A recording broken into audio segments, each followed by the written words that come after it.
hay-adda duulimaadka rayidka ee Soomaaliya ayaa afartii bishan ogolaansho hal maalin siisay diyaaradda nooceedu ahaa E120 oo ku diiwaan gashanayd magaca shirkadda African Express oo daawo iyo qalab kale u siday magaalada Bardaale.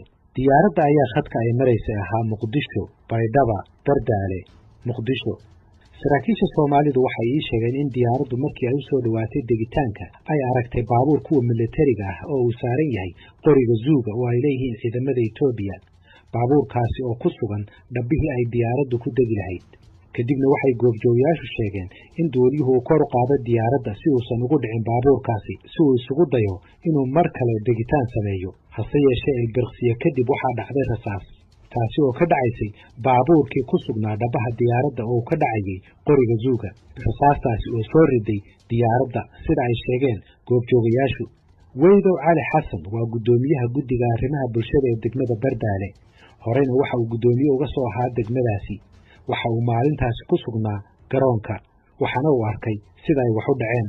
diyaaradda meeshii ay ku degi lahayd waxaa la dhigay gaarisiinka oo qori saaran waxaa istigi diyaaraddan baabuurkana may ku dhacdaba airboortka markay soo cagadhigan horta ayay kor u kacday saciiddii ay kor u kacday gaarisiiba meeshii yaala baa lala eegtay marka 5 xabadood ayaa lagu riyay xabad waa lala xabadii garab martay 4 xabad way jirtaan. markay dhacday kadib ciidamada Itoobiya diyaaradda miyay tageen oo rasaas kala miyay fureen?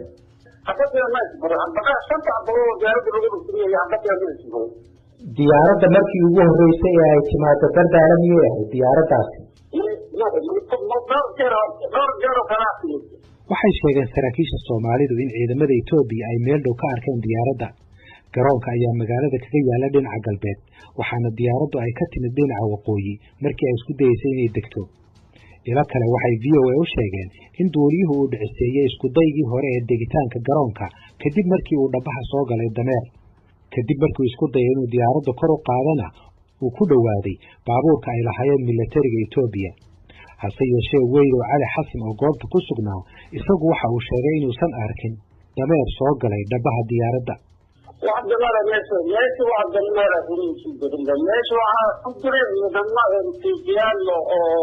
فرد بغن باجوري ميل باورتودا دكتور ميل ميل ayagii baajooday dameer meel soo gal karo meeshan.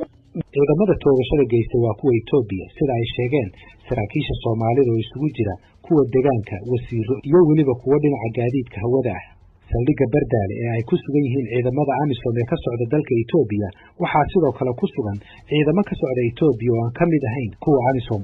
laba sargaal oo mid yahay diblomaasi oo aan la hadlayna waxay ii sheegeen in askariga riday rasaasta uu ka tirsanaa ciidamada Itoobiya aan ka midka ahayn kuwa AMISOM. ila wareed kale waxay ii sheegtay in askarigaas uu ka mid ahaa ciidamo Itoobiyaan oo Bardaale soo gaaray 20 bari ka hor. waxay sheegeen in kolonyada uu la socday askarigaasi ay muddo dheer ku soo jireen dhaxda iyaga oo soo lugeynayay. xilliga diyaaraddu ay ku soo dhawaatana ay gashay cabsi ah inay diyaaraddu doonaysay inay duqayso. arrintaasna waxaa lagu cadeeyay dokumentiyo lagu baahiyay warbaahinta hase yeeshee AMISOM aysan si rasmi ah u xaqiijin jiritaankooda. diyaaraddu halis miyay ku ahayd ciidanka Itoobiya iyo baabuurka Zuuga?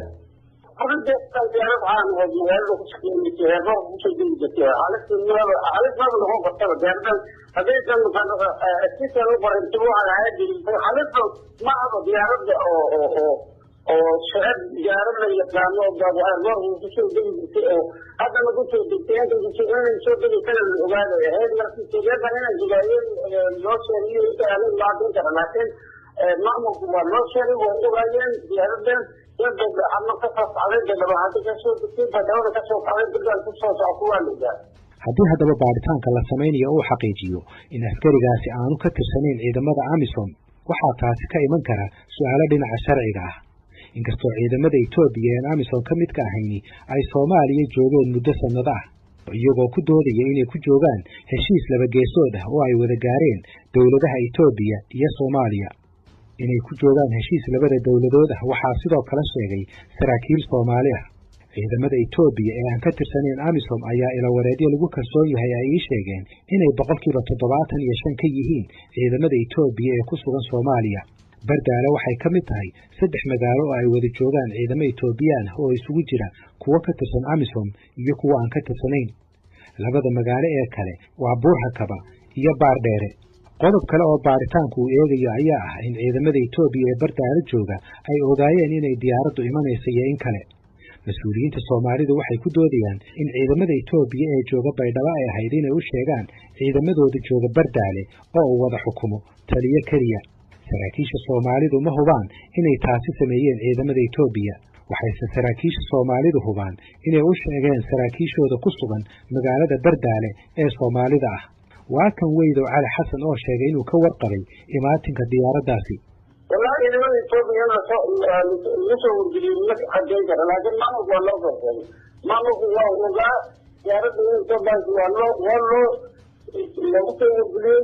shirkada diyaaradaha wuu u sheegtay, hay-adda diyaaradda soo kireysay wuu u sheegtay, labadaba wuu u sheegay. waxaa lagu wadaa inuu dhaco baaritaan 3 geesood ah oo ay samaynayaan khubaro ka kala socota Soomaaliya, Kenya iyo Itoobiya, iyadoo sanduuqa madow iyo kan codka duuba ay weli ku jiraan diyaaradda.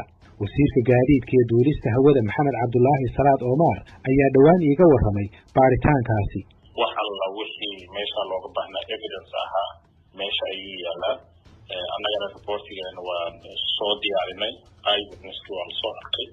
marka insha Allah tacaala waxaan sugaynaa hadda in labada wadan Kenya iyo Itoobiya iyagana nagu soo biiraan, aan sameyno baaritaan daahfuran si aan familieskii iyo dowladihii dadkii dhintay Allah u naxariista iyo diyaaradii burburtay intaba aan ula wadaagno wixii dhacay, shilkii dhacay iyo sida uu u dhacay iyo sida looga hortegi karo shilal sidan oo kale ah in ay dhacaan. hogaamiyaasha Soomaaliya, Itoobiya iyo Kenya ayaa la sheegay inuu xiriir dhex maray, isla markaana ay ka wada hadleen dhacdadaasi iyo baaritaanka lagu samaynayo, iyagoo sidoo kale iskaga tacsiyeeyey dadkii ku dhintay shilkaasi.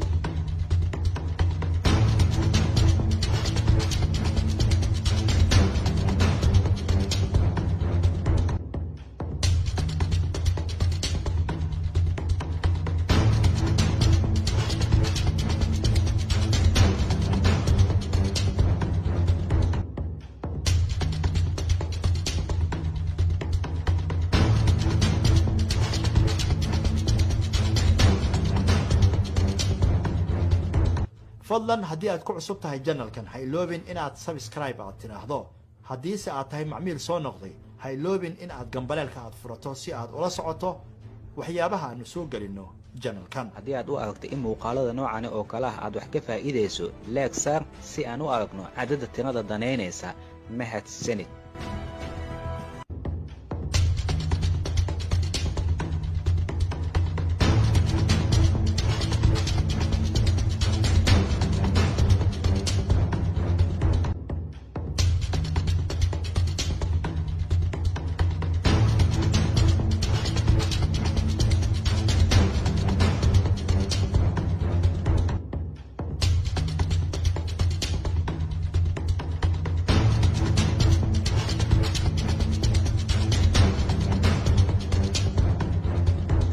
fadlan haddii aad ku cusub tahay channelkan ha iloobin inaad subscribe aad tiraahdo.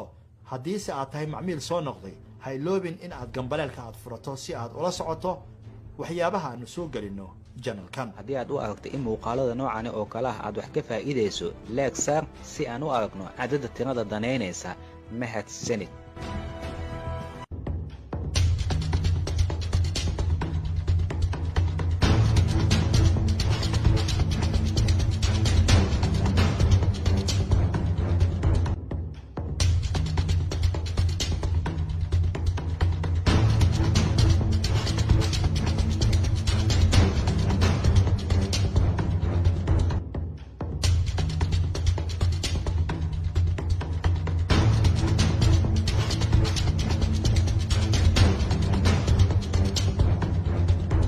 fadlan haddii aad ku cusub tahay channelkan ha iloobin inaad subscribe aad tiraahdo.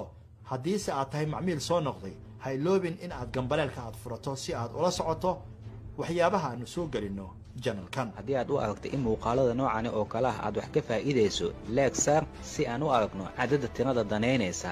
mahadsanid.